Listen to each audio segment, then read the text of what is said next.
Hi, my name's Mike, and I'm a graduate of the UW, where I majored in creative writing. And writing and really just more broadly art and storytelling have always been passions of mine, really just from the beginning.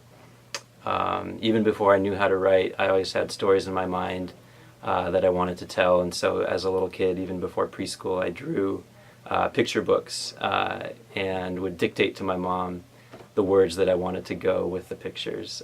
And so I had my mom writing these words that were captions to the pictures I had drawn, even before I myself could write.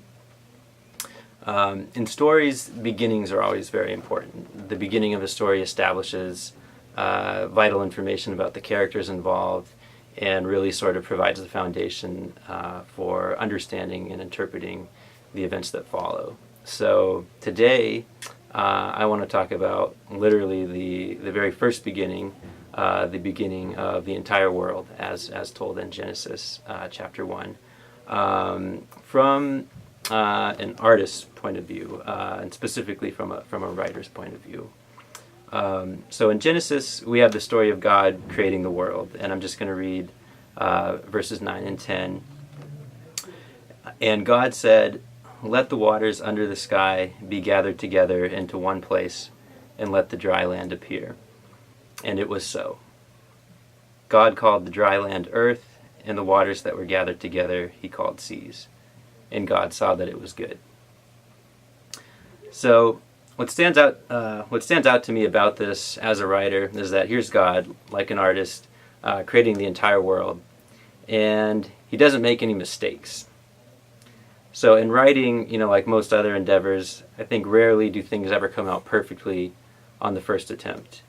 Almost all writing, for example, is arrived at through a process of continual rewriting. But here's God, and he has this vision of how the world will be, and he executes it perfectly on the first attempt. Notice it doesn't say, "And God said, let the waters under the sky be gathered into one place, and let the dry land appear.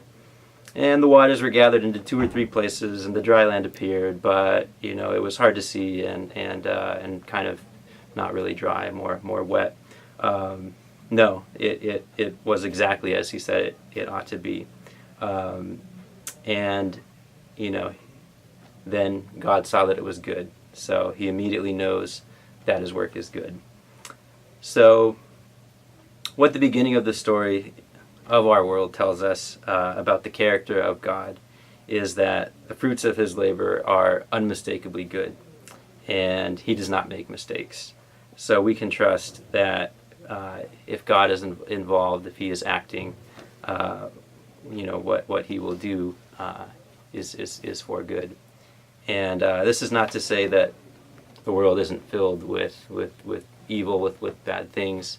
And what we learn in chapter 2 of Genesis, through God's assignment of the task of assigning names to all the creatures to man, is that he's also collaborative. And so the state of the world really depends on our input as well, and the degree to which the world reflects his perfect and good vision also depends on us.